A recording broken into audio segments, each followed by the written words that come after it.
Hey, I'm making this video to explain everything that I see with the new AP test. So this document is shared with you and you can click the links, but I want to go through all this. So a lot of this was just released today. The first thing you might want to click is this link up here.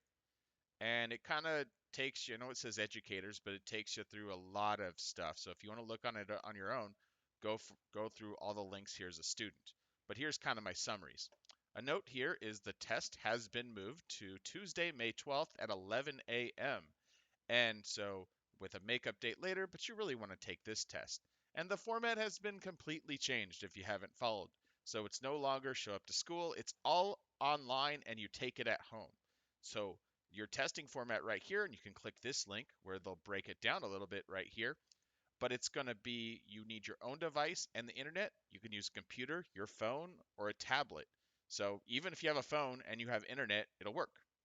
uh, you can actually do your work on paper and write your work out, and then you take a picture and upload it. So we can talk about more of that later. But that's kind of how you do it on the phone. You would look at the question on your phone and write it out, and then take a picture and upload it. Or you can, on a computer, you'd be able to type. So the questions, there'll be two FRQs. One is 25 minutes, one's 15. Typical FRQ is 15 minutes, so I think it's about 2.5 FRQs. That seems a little longer for that one. I don't know. Might be more time. We'll see. More time to actually upload the images. Maybe that's their thought. Weighted proportionally. There's no. It's multi-focus questions. That means it's not just one topic. It'll be like multiple in there, which is typical for FRQs though. So two FRQs. No multiple choice. It is open notes. So open notes, open textbook, whatever you want to have with you while you're doing that. So there's some notes about an open note test right here. You can actually go through this, and it's not easier. Just like in our class we do open notes. If you get so much stuff, you just have your book, you don't have the time to actually go through everything because it's 45-minute test. So you'll still need to prepare for the exam. It just, you might have more stuff to look through. I think the benefit of the open note is that you can maybe write down some formulas and stuff. I think it's the point is to have access to this. And the point really is if they're doing it at home, they can't prevent you from using notes. So just let everyone have notes. And they're going to design the test in a way that the notes aren't going to help you too much. So notes here, class notes might be better than just randomly searching online, because I guess you could do that too. Uh, well, I mean, just how to do questions, you look up Khan Academy, but you're not really going to have time to do that during this test. You still are not supposed to collaborate with others. So you can get notes and things people put online, but you shouldn't collaborate on the test. More on that later. Uh, so it's going to include everything except for Unit 9 and certain parts of Unit 10. That's not what we did in class. I posted before, but basically it's going to include all of AB and most of BC up through what we did like mid-February. So we'll go over what is not on the test and what is later. You can type or handwrite your responses again, so there'll be a typing thing up there, so you can type your work and submit that way, or or I'm not sure if it's going to be a document you submit or something, but no, probably just typing on there, and then or you could just do it by hand and take a picture. So and they said on here that you have to use keyboard. You might need to use keyboard expressions, like do the math symbols. Like how do you do that on a keyboard? There's supposed to be some help and some explaining of how that works later in April. But that will probably be a hint of what they would actually expect you to type. So I don't know how fancy that's supposed to be, but more to come in April. No graphing calculator is required, but you can use one during the test. They're designing the questions that you won't need it, so you won't need to find like definite integral, like of some weird thing. Everything that you should be able to do, you should be able to do by hand. So it might be nice to have a graphing calculator. I would think that if you had like I'll put a note, if you had like a TI-89, or even if you had, and you can use an emulator on your phone or a computer too. So something that can do the algebra or something to do simple integration or derivatives is fine. But to actually find like a derivative at one point, that kind of stuff, you're not supposed to need a calculator for, like, or to graph anything either. So you won't need to be able to plug an equation in and like find area under the curve or where points intersect. So that kind of tells you what you have to do and what you don't. It might be nice to have a graphing calculator available if you have one nearby, especially again if it does algebra like an 89 or like the Inspire CAS. or no, have a Desmos open at the same time, because I don't think they're banning that either, because they can't. So I'll give you better ideas of what to do later. No arithmetic or calculations will be required beyond what you need to do with a pencil. So again, it's stuff that like you should be able to do by hand if you need to do any work like that. And they advised in here to don't simplify your answers.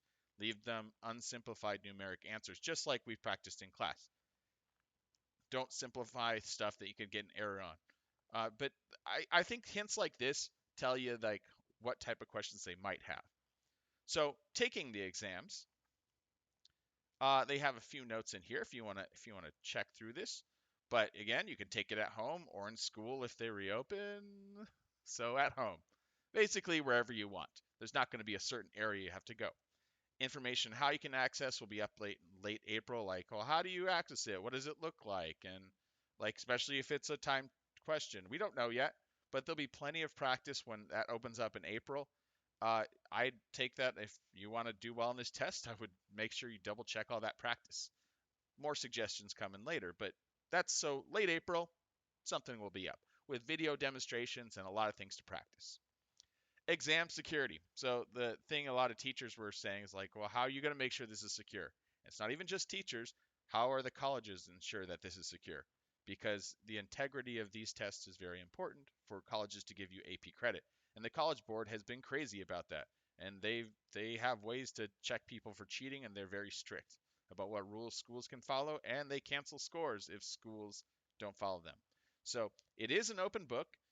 Uh, but you may not consult with other people during the test. So like you can't just like not supposed to be on a group meeting with all your friends and chatting online, or have a teacher with you in the background, just like put me on speaker and we just kind of go over the questions. No, you're not supposed to do all that. So the so yeah, the exams are designed for take at home, so you won't earn points for copying stuff from textbooks. So certain questions on there like, oh, write a Taylor series for the first 4 terms is not going to be on there. A simple thing like that that can just be copied from a textbook. So they're going to be a little bit more conceptual, and you have to show what you know. Everyone is taking it at the same time worldwide. So the timing of that, and I don't know if I wrote it down earlier. Yep, 11 a.m. Tuesday, May 12th, 11 a.m. Pacific time, our time. Yep, everyone's taking it at the same time. I hope that's like what, 50, 100,000 people. A, B, and B, C. Let's see how that goes. They'll have plagiarism tools. So how do they tell if you're cheating or catch people for this? I mean, this is huge. So they have some tools. They can like look at patterns, and they haven't really said exactly everything they have because they want to keep it a secret. Some of that might be because keeping it a secret. Some they just don't know yet. But there's a lot of tools that can be used to actually check for cheating. I mean, they could have you record a video of what you're doing. They could record audio during that. I don't know if they're gonna get that fancy since they're doing let you do it on different devices and they can't keep that consistent. But there's ways they can kind of look at patterns and how people answer questions, and also just like kind of see who posts answers and stuff online. So uh, I people might try to come up with ways to cheat on this. I really wouldn't, because they're going to be watching for everything. Your AP teachers. So I'm going to get all the copies of your work by May 26th. So they said that, yeah, teachers could use that for grading and stuff.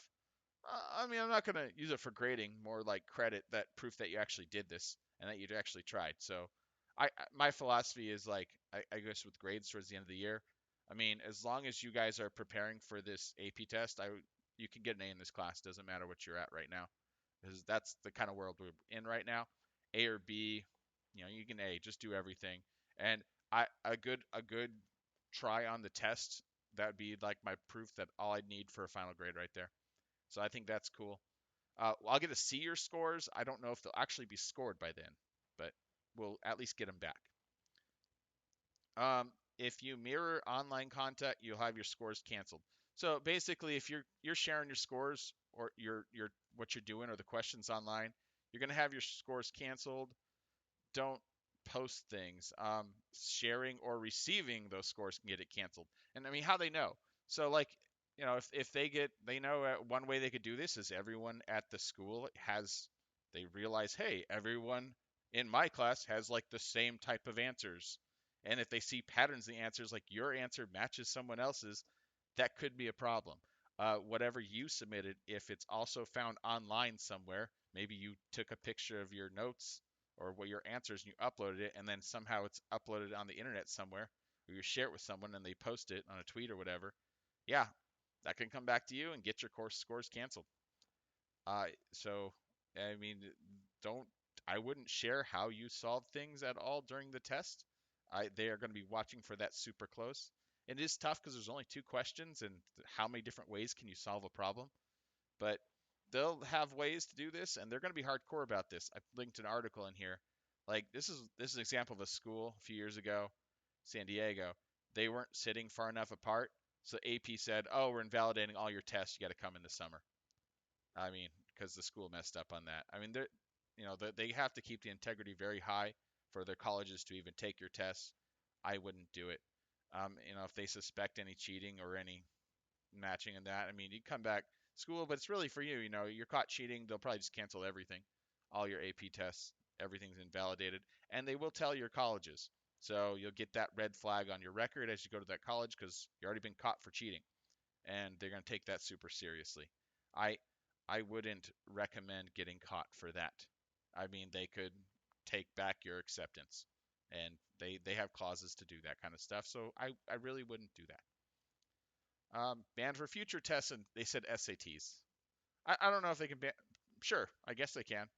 SATs might not matter because UCs and Cal States looks like they don't like them anymore. So, well, banning us from nothing. But AP tests are still important because it's college credit.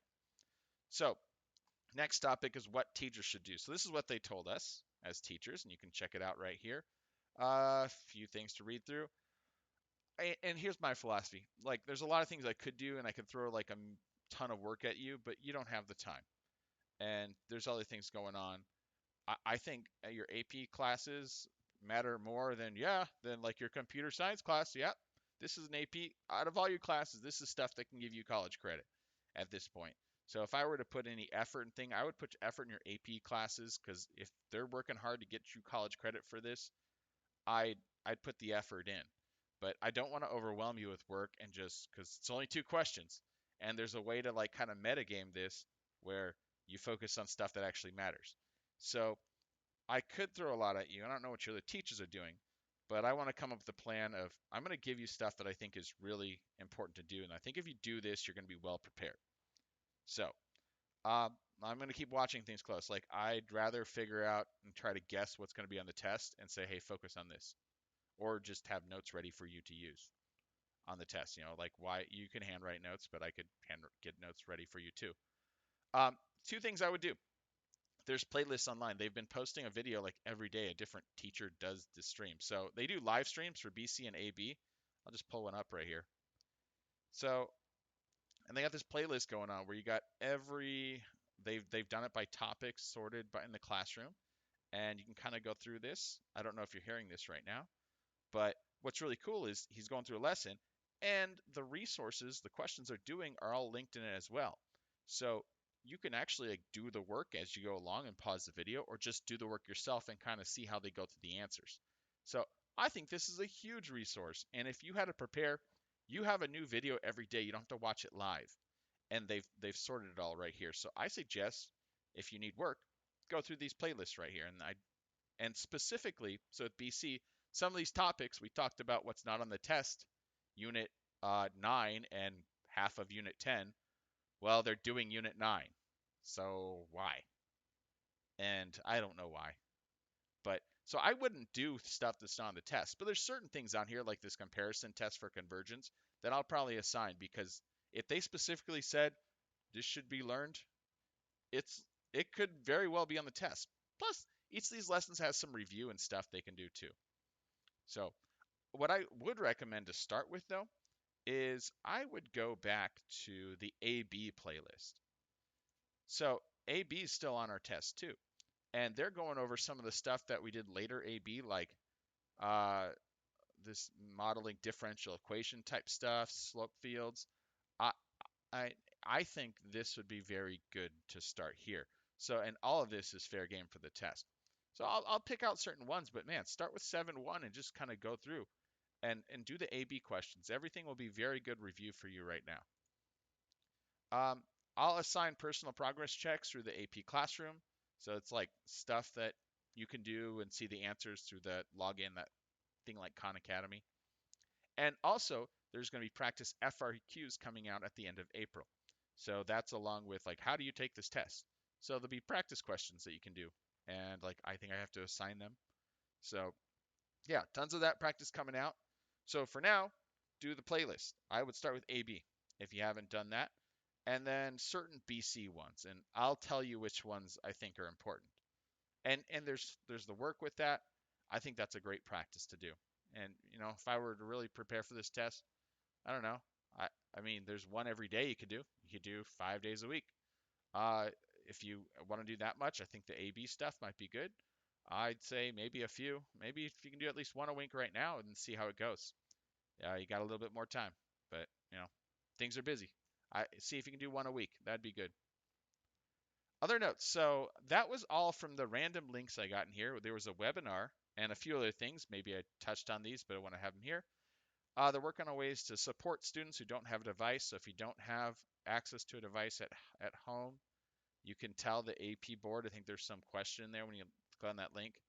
I'm sure our school is going to work out a way. Like you can check out a Chromebook if you haven't, and I'd recommend if you only have a phone, I'd almost recommend getting a Chromebook. But you might want to have a Chromebook to take in the test, especially when the practice comes out. But that might be something good to think about if you instead of just doing on the phone. I'm kind of suspicious of that. But I don't know. Up to you. Check out a Chromebook though if you don't have one. Might as well. Is the college going to accept this for credit? And I mean, that's their big thing because the college board falls apart if colleges don't accept this. So they said the feedback's positive. We'll see. And so far, they even said Princeton's going to have a video saying that yes, of course we're going to accept this. I'm really waiting to see what the UC say, and if UC say they're good, then we're good. And I'm sure it's going to be good. But any questions like that, let's wait till what the UCs and Cal State say, and they're probably going to say yeah, it's good. They chose this format. Like, why are they doing it online instead of figuring out something else? Because the reality and limitations. So I guess there's a lot of people upset. Some of the teachers were in their like Facebook groups and stuff were talking about it. It's reality. Hey, this is where we're at right now. Can't do it live. What are they gonna do? Cancel the test? I mean, what are their options they have? So yeah, I mean, and because they all have to do the test at the same time, they can't just like have you come in and rotate because just like you're already posting memes. I mean, they'll be out half hour as the test is ending. Everyone's going to be posting stuff. Whatever. Can't guarantee people won't look at textbooks. They make it open. We will be asked to apply content rather than just following a formula. So this is when they said about content. And I put this example in here with math.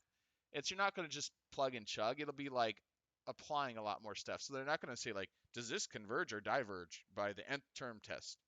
It's or like, hey, derive this implicit equation, solve it for dy dx, and just kind of doing it, or deriving with the product rule. It's really going to be applying a lot of that stuff, and I'll make sure we do a lot more practice that is along the ways of applying and not just plug and chug. I mean, they're trying to do things I can't just plug it into Desmos or Photomath. Like if you can just do it, Photomath does a lot of stuff. Photomath can do it, then it's not a good question. They'll have a timer on the screen and multiple choice, handwrite, take a picture. You have to write and submit on the same device. I don't know why people ask this question, but it's like you can't have it up on your computer and then like submit it on your phone. I guess if you want to have like dual monitor setups, but you can use a computer and like take a picture with your phone if you're like writing your work by hand, and then email that picture to your computer and then download it from your email and then upload it to their website, something like that. And that sounds like a lot of steps. There'll be some practice of this too. You have like 5 minutes to do that, I think, after that each section. So you should know how to do that. I mean, if you're going to do it that way. I don't know which way is going to be better. I think we're going to see after the practice. I have a better idea if should you handwrite it or should you type in your answers. I don't know. AP readers are so they're scoring virtually. They don't send us to like the place for 2 weeks and they just like making us rush through grading or people that did that. It's all virtually, so should have a quick turnaround, at least getting the questions back. And College Board is really working on making this count. Said that again. Notes are all over the place here. So summarize this. I would say for now, BC, look at this AB playlist. I would start going through some things. I maybe some I'll specifically call out certain BC topics later, and that's where I would start with right now. The test is also, I didn't put this on here, but other notes. The test is you only get a BC score. Now that kind of sucks. You're like, well, where's my AB sub score? My thought is colleges, if you get like a 3 on the BC, colleges will also give you a 3 on the AB test. So I think they'll give you that minimum because that seems like that would be fair.